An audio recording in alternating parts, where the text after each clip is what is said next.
fantastic job. He didn't need this. He didn't need it.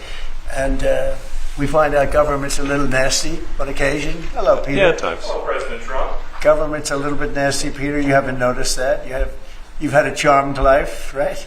You tell me. Very charmed. I think you've had a charmed life. I think what I'll do, if you don't mind, numbers have just come out which are rather extraordinary, and I thought I'd play a tape of one of the people who I've respected over the years, from Joe Kiernan and Rick Santelli. This just came out, and we'll just play that for a second. Personal income is up 0.8%. That is almost triple the expectations. I'll tell you that the income numbers, really, for the first 4 months of the year, they're stellar. They're really stellar. I mean, I could go back and look at the first 4 months of many different years. Really very strong numbers, and you're right. This administration is criticized for just about everything under the sun. I've never, ever in my lifetime had glimpses into the politics of an administration in the form of transparency like this one. Why don't we be, give credit where credit is due? Income really shooting up. Rick, I also thought everybody was going to get one last order of imports that were going to be tariffed, and they were loading up on things. How the hell they already fix the trade, or not fix it, but to cut it in half? That's crazy. So there wasn't a lot of front loading of things that they needed before the tariffs hit. Yeah, I'll tell you what, it really does call into question some of the conventional wisdoms. And, it's going to be interesting to see what happens next month when we get this number, or we see some of the other numbers like current accounts, see how they fared. Because I don't know, I've been watching these numbers a long time. I don't think I've ever seen the trade deficit cut in half in 1 month. Not bad. Woo-hoo. Right? Not bad. Come on, guys.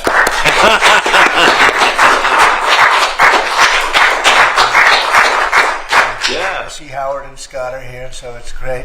You guys want to stand over here? You might as well. You're the ones that help produce those numbers, and it'll only get better. The tariffs are so important, and that's why we were so happy with the decision yesterday where the tariffs continue, because without the tariffs, our nation would be imperiled. We would really be imperiled. I think I can say that with great surety, Scott and Howard. And so we were very happy to get that decision, that big decision yesterday. And today it's about a man named Elon, and he's one of the greatest business leaders and innovators the world has ever produced. He stepped forward to put his very great talents into the service of our nation, and we appreciate it.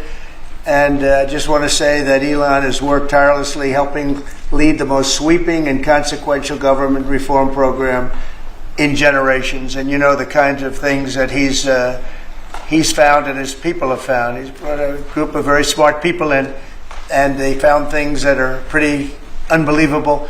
I have to say that the numbers that we're talking about are substantial, but they're going to be very much more substantial with time, because many of the things that we're working on right now, we're going to have to remember Elon as we find them, but the numbers could double and triple because many things, we don't want to go out with them until we're sure, but we've found things that are unbelievably stupid and unbelievably bad. With the Department of Government Efficiency, Elon's delivered a colossal change in the old ways of doing business in Washington. DOGE has installed geniuses with an engineering mindset and unbelievably talented people and computers. I actually asked Elon one time, what's their primary thing? And they have a lot of primary things, all having to do with being smart. But he said the thing that they're really the best at is working with computers, so that they can't be outsmarted by somebody that's not so honest, that happens to also be good with computers, but not as good as these people. But the mindset in the senior ranks of every federal department, and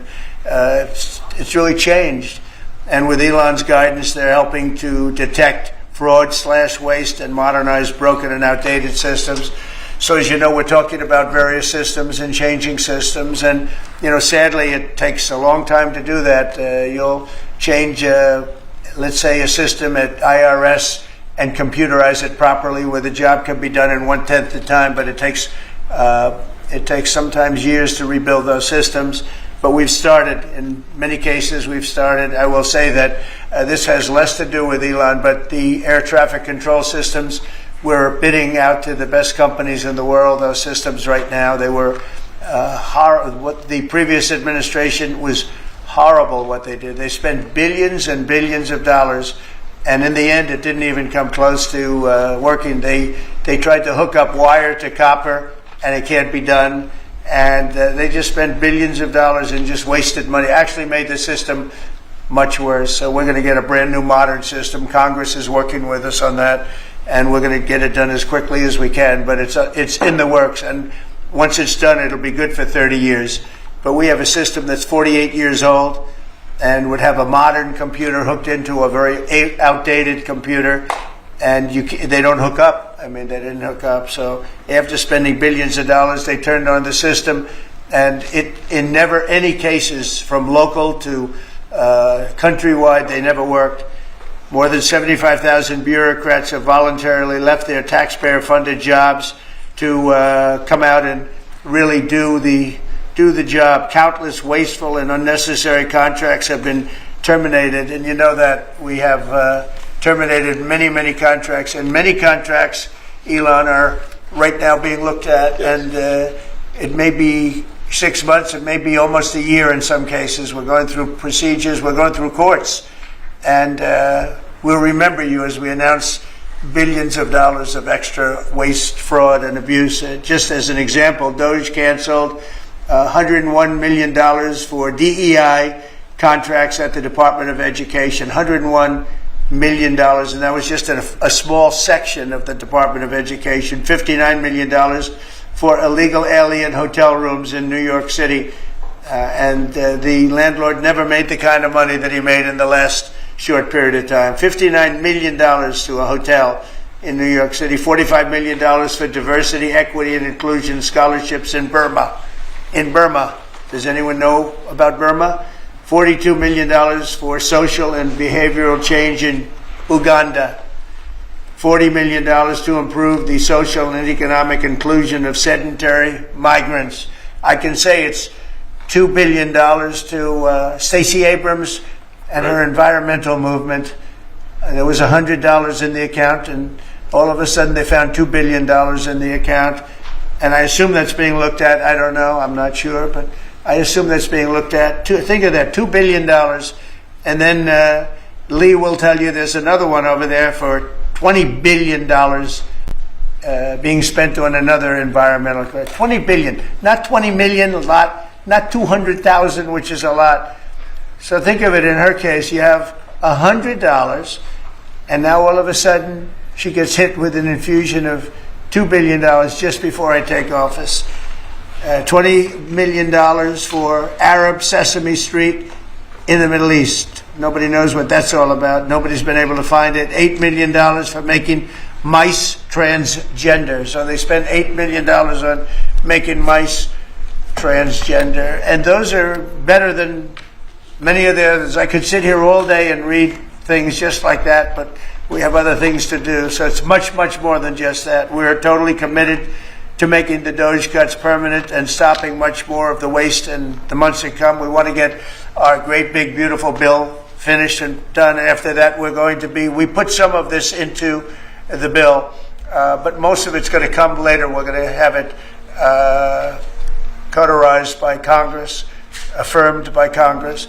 In some cases, we'll make cuts. In some cases, we'll just use it in a different layer to save the money. But it's hundreds of billions of dollars. DOGE has also fully modernized the federal retirement process and continues to work very hard on the IRS modernization. But we're taking that over with DOGE.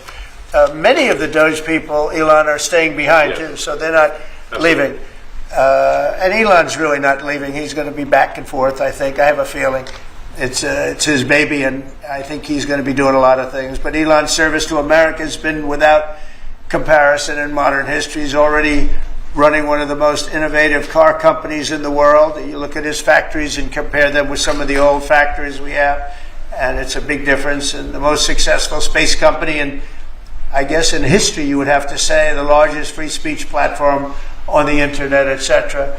Yet Elon willingly, with all of the success, he willingly accepted the outrageous abuse and slander and lies and attacks because he does love our country. I know that very much. He loves our country. He comes from another country, a country that's going through trials and tribulations, I would say. But he's all about the USA, and Americans owe him a great debt of gratitude. So I just want to thank Elon for his time as special government employee. Can you imagine? They called him an employee, but it's a special government employee, and for coming and helping us. And he really has changed the mindset of a lot of people. A lot of people thought, maybe we'll cut 1% or 2% or 3%. Then they said, wow, we can cut a lot more than that. And we're going to do it very surgically. We're going to continue on the march. We're making America great again. When I was in Saudi Arabia, and we were in, as you know, 3 really great countries, predominantly the 3. Qatar was great, UAE was great, Saudi Arabia, incredible. Such an incredible experience to be in those 3 countries. But the Crown Prince of Saudi Arabia, and I must tell you, the great leaders of the other 2 that we just mentioned, they all said the same thing, that the United States is the hottest country right now anywhere in the world. And 6 months ago, we thought it was dead. It was like a dead country. And it would have been a dead country if we didn't have the right result on November 5th. It would have been a horrible, horrible situation was going on with the borders, with transgender for everyone, men playing in women's sports, and so much more. But they were saying the hottest country anywhere in the world. And then I played that little clip because that was one person who was respected, or 2 people, because Joe was in that one too. Joe's a good man. But that was one group of people saying something about the success of what we've done over the last 4 months. They cannot believe it. In the one case, they said they've never seen anything like it as long as they've been doing what they've been doing. They've been doing it for a long time. So I want to thank Elon for helping. And again, the United States right now is the hottest country anywhere in the world. There's no country as hot. And we're doing really well. When I left, we had no wars, we had no problems, we defeated ISIS, we rebuilt our military, and we had no inflation. And when I came back, we had a lot of inflation, we had wars all over the place. We had the embarrassment in Afghanistan where we gave up billions and billions of dollars of military equipment, the most embarrassing moment in the history of our country, I believe. I believe that strongly. We have Russia with Ukraine. We had the attack in Israel in October, the horrible attack, October 7th. Horrible, horrible attack. Nobody's ever seen anything like it. And now we have something where we're really healing a lot of that. We stopped India and Pakistan from fighting. I believe that could have turned out into a nuclear disaster. And I want to thank the leaders of India, the leaders of Pakistan, and I want to thank my people also. We talked trade. And we said we can't trade with people that are shooting at each other and potentially using nuclear weapons. And they're great leaders in those countries, and they understood and they agreed. And that all stopped, and we're stopping others from fighting also, because ultimately we can fight better than anybody. We have the greatest military in the world. We have the greatest leaders in the world. We put one of them in charge of the Joint Chiefs of Staff, as you know, General Raisin Kane. And we wiped out ISIS, completely wiped out ISIS in 3 weeks. They said it would take 5 years, and we did it in 3 weeks.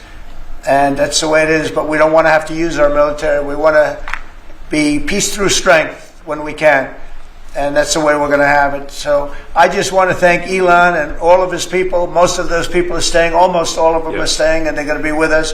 And you're going to see the results coming long into the future. Even a year and 2 years later, you're going to see a lot of the results, and those hundreds of billions of dollars are going to be adding up, and they're going to continue to add. It'll be interesting, really interesting to see what the final number is going to be. But again, Elon gave an incredible service. Nobody like him, and he had to go through the slings and the arrows, which is a shame because he's an incredible patriot. The good news is that 90% of the country knows that, and they appreciate it, and they really appreciate what he did. And I gave him a little special something we have here. Thank you. A very special that I give to very special people.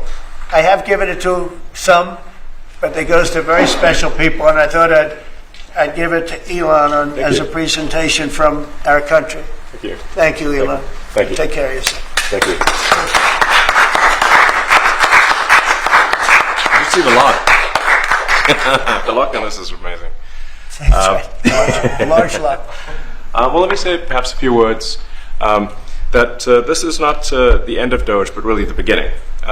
My time as a special government employee necessarily had to end. It was a limited time thing. It's 134 days, I believe, which ends in a few days. So that it comes with a time limit. But the DOGE team will only grow stronger over time. The DOGE influence will only grow stronger. I liken it to sort of Buddhism. It's like a way of life. So it is permeating throughout the government, and I'm confident that over time we will see $1 trillion of savings and a reduction in $1 trillion of waste and fraud reduction. The calculations of the DOGE team thus far, in terms of an FY25 to FY26 delta, are over 160 billion, and that's climbing. We expect that number will probably go over 200 billion soon. So I think the DOGE team is doing an incredible job. They're going to continue doing an incredible job, and I'll continue to be visiting here and be a friend and advisor to the president. And I look forward to times being back in this amazing room. By the way, isn't this incredible? Look at this incredible. It's stunning. I think the way that the Oval Office, how the president has just completely redone the Oval Office. It's beautiful. I love the gold on the ceiling. Thank you. It's pretty nice. Yeah. It's been there a long time. That was plaster. Nobody ever really saw it. They didn't know the eagle was up there, and we highlighted. It's essentially it's a landmark, a great landmark, and that's 24-karat gold, and everybody loved it. And now they all see it when they come in. So it's been good. The Oval Office finally has the majesty that it deserves, thanks to the president. So I look forward to continuing to be a friend and advisor to the president, continuing to support the DOGE team, and we are relentlessly pursuing $8 trillion in waste and fraud reductions, which will benefit the American taxpayer. That's it, really. Thank you, Mr. President. Thank you. Right. Great job. Fantastic. Thank you. President Trump. The president mentioned that you had to deal with all the slings and arrows during your time at DOGE. There's this. Some of the people, some of the media organizations in this room were the slingers. Well, so there is a New York Times report today that accuses you of blurring the line between. Is the New York Times, is that the same publication that got a Pulitzer Prize for false reporting on the Russiagate? Is it the same organization? I think it is. I think it is. I think the judge just ruled against the New York Times for their lies about the Russiagate hoax, and that they might have to give back that Pulitzer Prize. That New York Times? Let's move on. Okay. Next question. President Trump, 5 aides who used to work here are in talks with Republicans in Congress to go and testify about what they did or didn't do to possibly conceal President Biden's decline. Do you think that Dr. Jill Biden should also have to come in and testify about what she did or didn't do? Well, I hate the concept of it. It's the wife of a man who was going through a lot of problems, and everybody that dealt with him understood that. And I guess it came out during the debate loud and clear. That was the biggest signal of all. They have to do what's right. The country was there was a lot of dishonesty in the election, as you know, of 2020. That's been now caught. People understand it was a rigged election. And when you go further out, when you see the auto pen, I think the auto pen is going to become one of the great scandals of all time, because you have somebody operating it or a number of people operating. Because I knew Joe Biden. Joe Biden wasn't in favor of opening up borders, letting 21 million people into this from prisons and mental institutions and gang members. He wasn't into that at all. And who signed these orders, proclamations, and all of the different things that he signed that set our country so far back, that was so bad for our country. With the auto pen, how would it work? Like, we're in the Oval Office right now. If there was a group of rogue staffers that worked for you who wanted to advance a bill or an executive order without your knowledge, how could they do it? How do they do Well, it? it's very hard because I'd read your newspapers or your media the next day and I'd say, well, I didn't approve that, and I would find it. I mean, they wouldn't get away with it for long because I'd say, I never signed that. Who the hell signed that? Auto pens, to me, are used to sign letters to people because we get, I think they said 20,000 letters a week, and you like to be able, when somebody takes the time to write a letter, it's nice to sort of write back. And auto pens are meant for that. Auto pens are not meant to sign major proclamations or tax cuts or borders, anything having to do with the border, which is so important. And if it happened on my watch, I would be able to see it because the next day or sooner I'd be reading about something that I knew nothing about and who the hell signed this. So I almost never used the auto pen. In fact, yesterday I was signing about 81, I think it was 81 proclamations and statements to people that I think should be signed by us. I think when you write letters to foreign dignitaries or presidents or prime ministers, you should be signing those letters, not done with auto pens. I understand he signed almost everything with an auto pen. It's a very dangerous thing. It really means you're not president. Whoever operated the auto pen, and we think we know who that is, and it was actually more than one person, but that's not what the presidency is all about. I hardly use the Mr. auto pen. President, on Are you China. going to reinstate the tariffs on China? You said that they violated the agreement with the U.S. Well, they did. They violated a big part of the agreement we made. You know, if you read that whole statement, I was very nice to them. I helped them because they were in trouble with the stoppage of a massive amount of business. But I'm sure that I'll speak to President Xi and hopefully we'll work that out. Is But it on yeah, the table? it's a violation of the agreement. Yeah, please. Mr. Musk. President, can you give us an update to the latest ceasefire agreement that Israel has agreed to, but Hamas is still considering?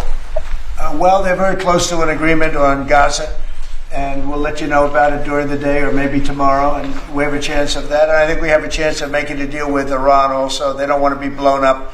They would rather make a deal, and I think that could happen in the not-too-distant future. That would be a great thing if we could have a deal without bombs being dropped all over the Middle East. That would be a very good thing.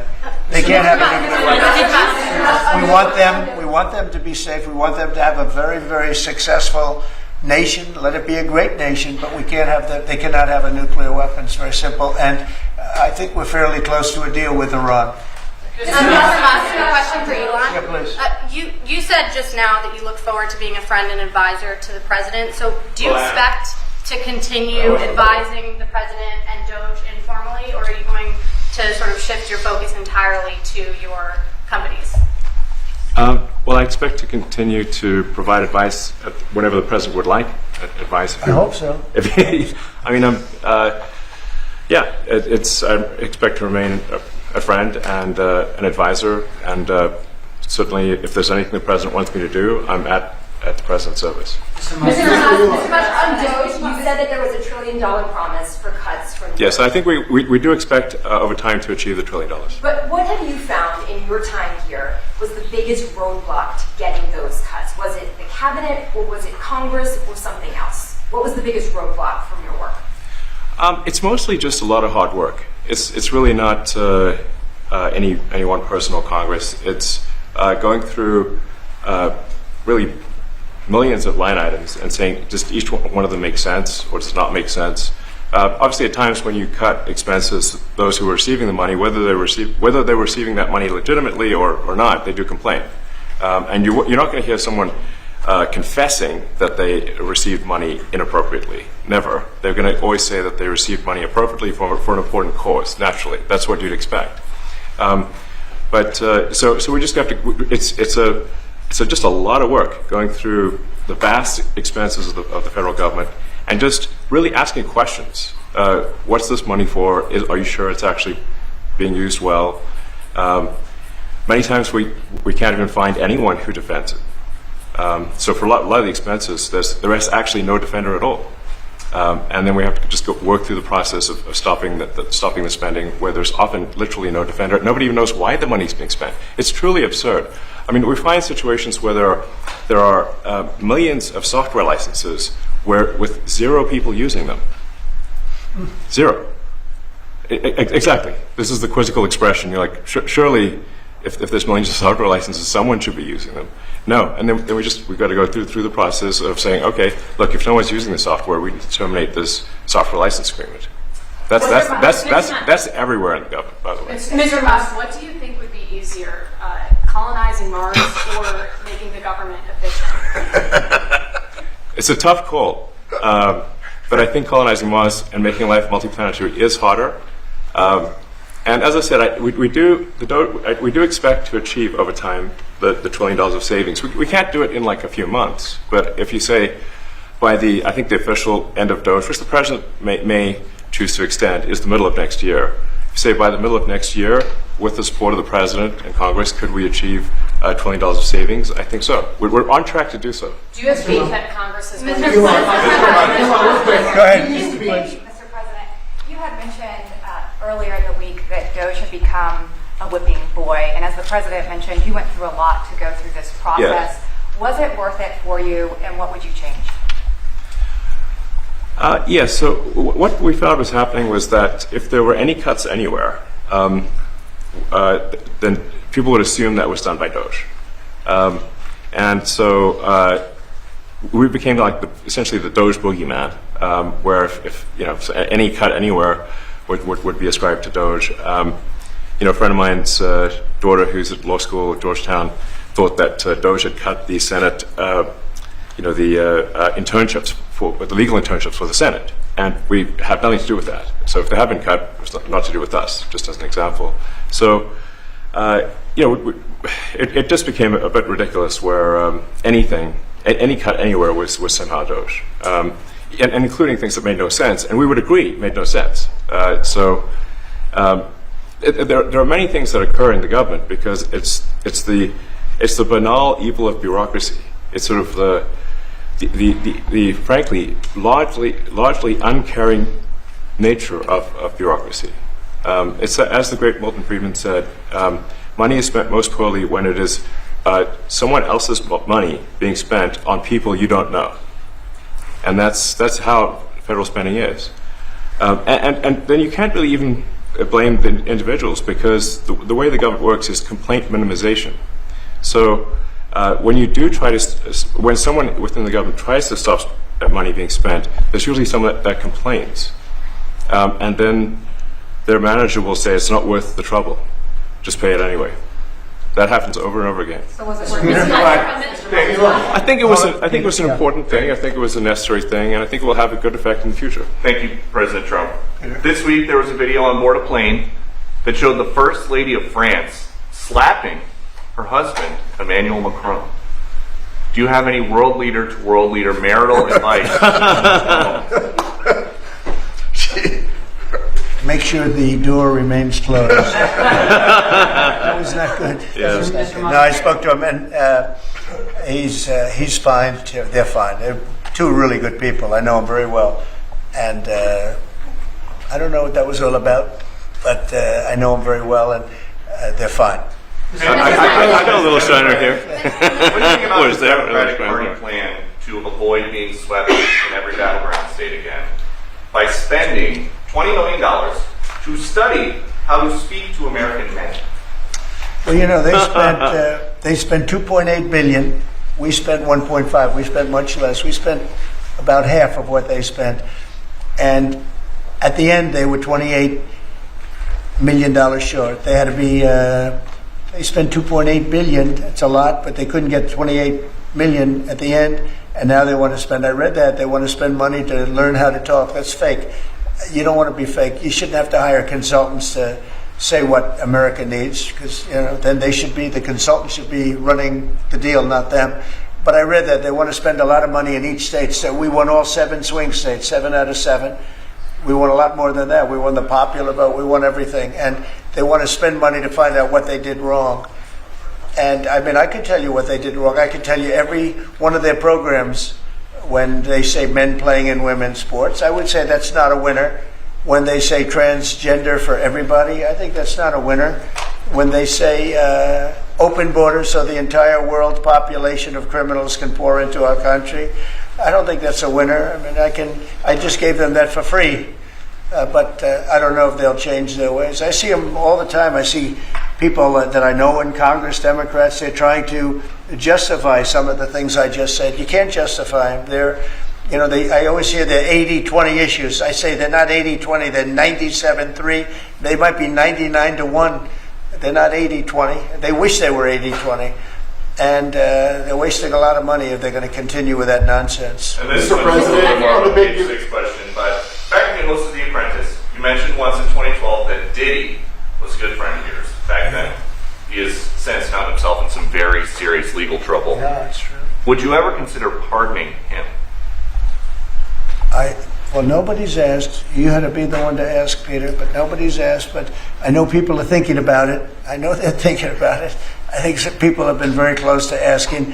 First of all, I'd look at what's happening, and I haven't been watching it too closely, although it's certainly getting a lot of coverage.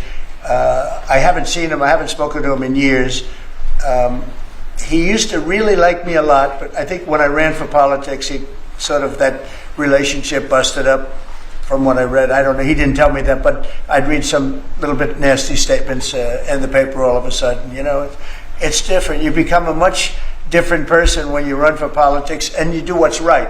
I could do other things, and I'm sure he'd like me, and I'm sure other people would like me, but it wouldn't be as good for our country. As we said, our country's doing really well because of what we're doing.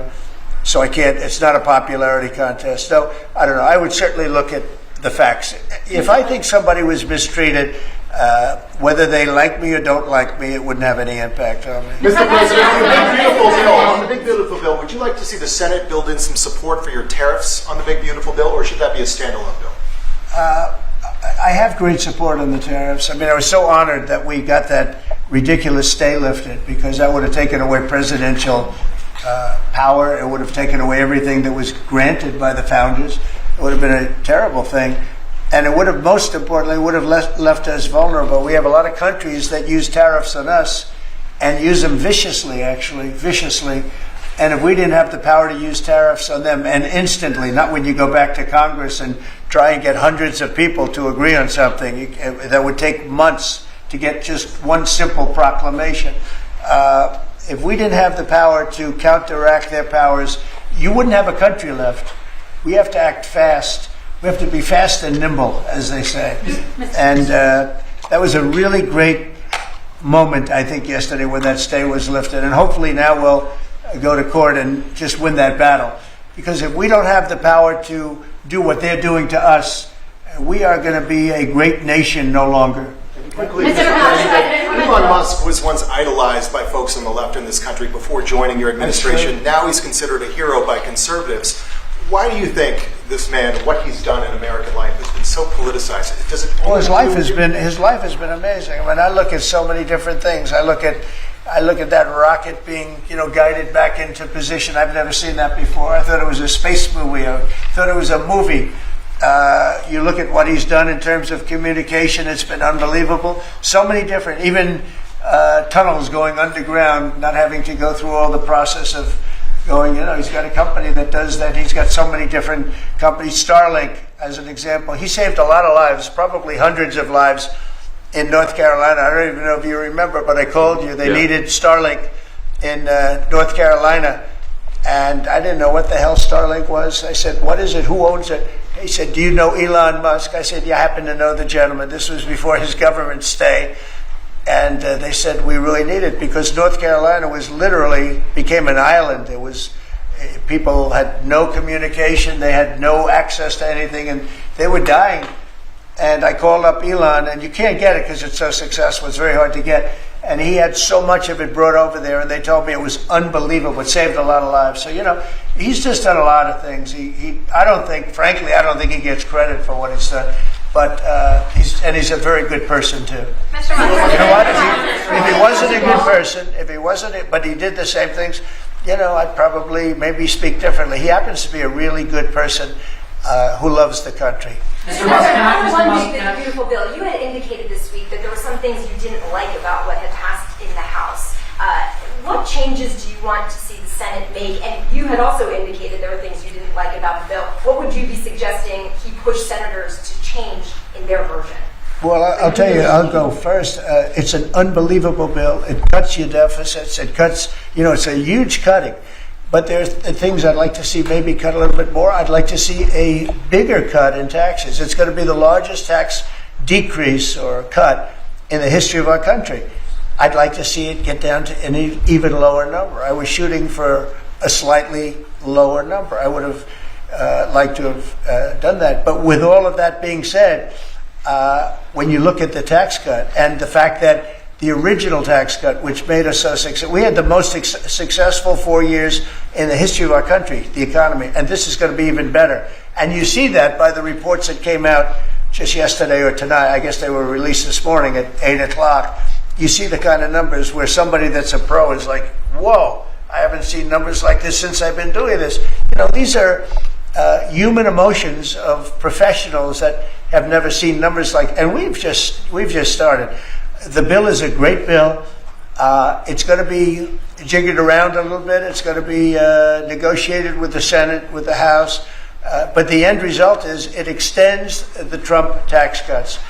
If it doesn't get approved, you'll have a 68% tax increase. You're going to go up 68%. That's a number that nobody's ever heard of before. You'll have a massive tax increase.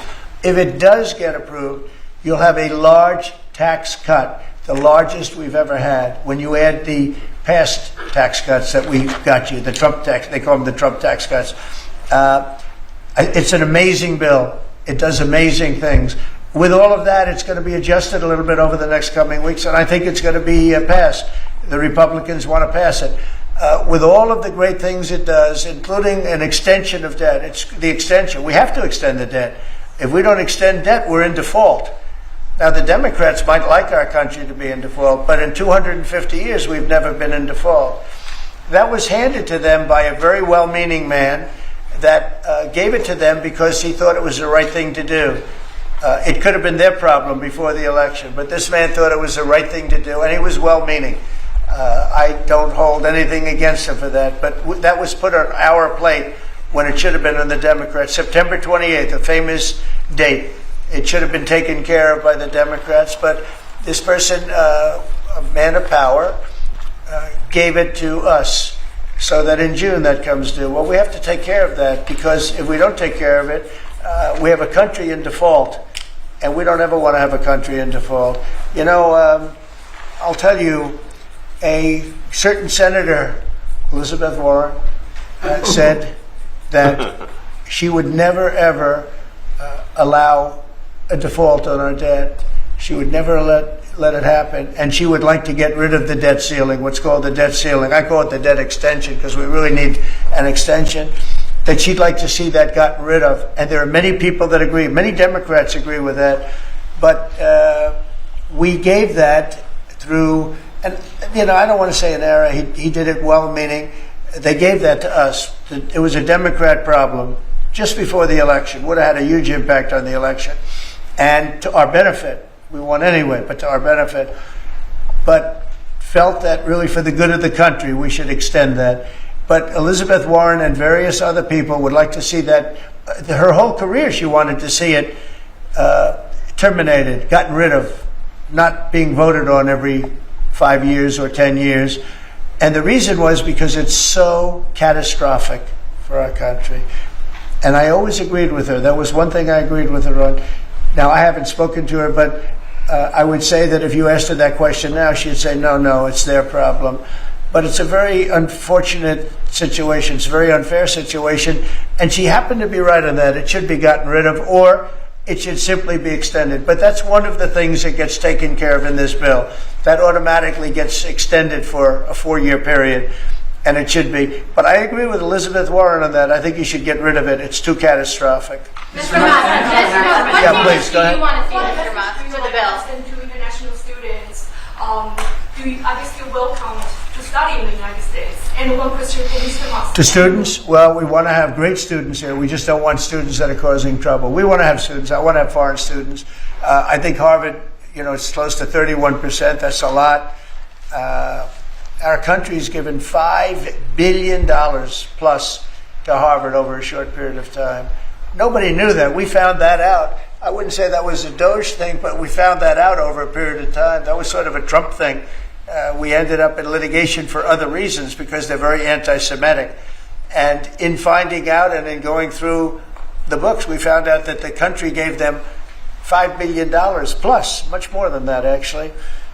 And we're having it out with them, and let's see what happens. I think we have a very good, it's a very sad case. It's a case we win. We can't lose that case because we have the right to make grants. We're not going to make any grants like that. But I don't think Harvard's been acting very nicely. I think Columbia wants to get to the bottom of the problem. They've acted very well. And there are other institutions, too, that are acting, but Harvard's trying to be a big shot. And all that happens is every 3 days we find another $100 million that was given. 2 days ago we found $200 million more. The money's given to them like gravy. I'd like to see the money go to trade schools, where people learn how to fix motors and engines, where people learn how to build rocket ships, because somebody has to build those rocket ships. Yeah. And I'd like to see trade schools set up, because you could take $5 billion plus hundreds of billions more, which is what's spent. Absolutely. And you could have the greatest trade school system anywhere in the world. And that's what we need to build his rockets and robots and things that he's doing, and to build lots of other things. And, I went to school with people. In some cases, they weren't good students, but they could fix the engine of a car better than anybody I've ever seen. They could take it apart blindfolded. They had an ability at that. And they did very well. They made a lot of money. It's a very skilled job. It's great. But I'd like to see a lot of money going into trade schools. I've always felt that. And we probably found our pot of gold, and that's what's been wasted at places like Harvard. And the money's been wasted. Yeah, please. Yeah. I wanted to ask quickly, Mr. Musk, is your eye okay? What happened to your eye? I noticed there's a bruise there. Well, it wasn't. I wasn't anywhere near France, so.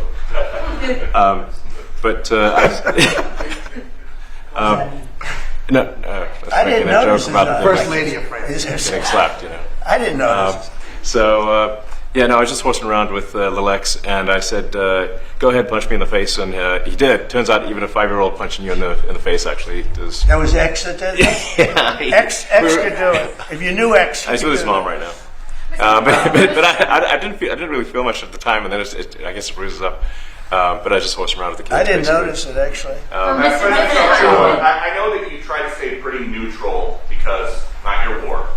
But And by the way, not my war. I just want to solve the problem for people. This was not a war that was going to happen if I were president. Right, and so not your war, but as you try to fix it, and as you survey this hellscape of the Ukrainian front lines, It's horrible. and you and your team deal with a very stubborn Vladimir Putin. Do you look? And Zelensky. Yeah. But do you look at this Very stubborn conflict Zelensky, too. any differently now? Like, do you look at this and see Putin as the good guy or the bad guy? So I've known him very well.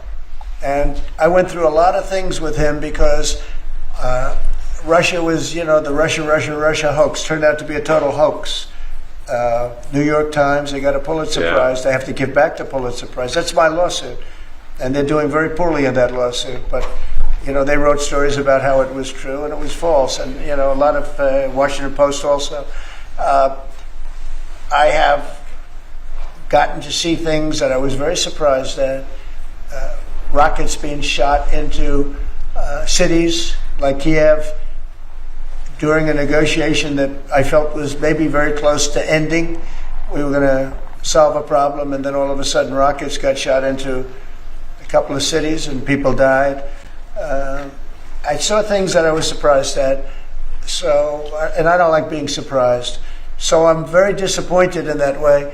With that being said, I'd like to see it end. 5,000 people, I think the number's even more than that, but 5,000 people a week are being killed. Mostly soldiers, but also people that live in little cities and towns throughout Ukraine. And I'd like to see that stop. And I asked Caroline this yesterday, but I want to ask you directly. So many of the things that you're trying to do are held up in court right now. Yeah. If the courts are going to have so much influence over U.S. policy, do you wish you would have just become a judge instead? Yeah, well, look, it wasn't meant to be that way. If you look at the founders, the president had certain powers, and you have your three groups, and they all had supposed to be pretty equal powers. But you can't have a judge in Boston running foreign policy in places all over the country because he's got a liberal bent or he's a radical left person. That's what the executive branch is for, and you have checks and balances. But we had millions of people pour into our country, many criminals poured into our country, murderers, mental institutions from all over the world being emptied out into our country. And if we don't get them out and get them out quickly, could lose your country very easily. This is a bad, that anybody would allow this to happen to our country. You know, with all of the things, we took over inflation, we took over some wars, we took over a lot of problems that didn't exist when I was president. None of it existed. We wiped out ISIS. Other than that, we had no wars. Putin was never going to hit Ukraine. Israel would have never been attacked. That attack, as you know, Iran had no money. They didn't have money for Hamas. They didn't have money for Hezbollah. They had no money whatsoever. That wasn't going to happen. All of these things that happened weren't going to happen. You wouldn't have had inflation. So it's very sad when I came back. But the thing that is the hardest is that they allowed 21 million people into our country. And many of those people are stone cold criminals. They moved their criminal population into the United States, and of all the things that are bad, I solved inflation, I believe, already. I got the fuel prices down. The fuel prices came down. That's one of the reasons they screwed up the energy. They screwed up the cost of gasoline and oil and gas, and you had tremendous inflation, the greatest inflation probably in the history of our country under Biden. And when people said, "Oh, but the economy was," no, the economy was terrible for the people because they couldn't afford the energy, and the energy brought everything else up. Energy is the big deal. But with all of that, we solved that already. In 4 months, we solved it. $1.99, $1.98 gasoline. First time people have seen that in a long time since my term. But the hardest thing to solve is millions of people pouring into our country, many of whom are criminals. Because remember, these countries are smart. Their leaders are very street smart. They're sending the people that they don't want. They don't want the people that are there, that are law-abiding, that are productive, that are working hard. They want people that are in jails. We have them. They allow them to come in. And I always look to the other side, like, why would somebody do something? In business, I try and study, why would they want to do this? Why would they want to sell it? Why would they want to buy it? One thing I can't figure out is, what would an administration, what were they thinking when they allowed millions of people from prisons all over the world, not just from South America, Venezuela, all over the world, from the Congo in Africa, hundreds of people, thousands of people from the Congo, rough prisoners, from Asia, from Europe, rough parts of Europe. Why would they allow them to come into our country? Why would they do that? It's the one thing I can't figure out. And I don't believe it was Joe Biden. I really don't. I mean, look, he's been a sort of a moderate person over his lifetime, not a smart person, but somewhat vicious person, I will say. If you feel sorry for him, don't feel so sorry because he's vicious. What he did with his political opponent and all of the people that he hurt a lot of people, Biden. And so I really don't feel sorry for him. But he wasn't a person that would allow murderers to come into our country. He wasn't a person that was in favor of transgender for anybody that wanted it, take kids out of families, etc., etc. So I just don't understand why a thing like this, how a thing like this could have been allowed to happen. Very sad. It's very sad for our country. If I can add something to that, which is, I think the fundamental moral flaw of the left is empathy for the criminals and not empathy for the victims. Empathy for the criminals, but not empathy for the victims. And there's been way too much of that. That needs to stop. To the president's point, there's been immense judicial overreach that is unconstitutional. That was never intended. And it's undermining the people's faith in the legal system. It needs to stop. It's gone too far.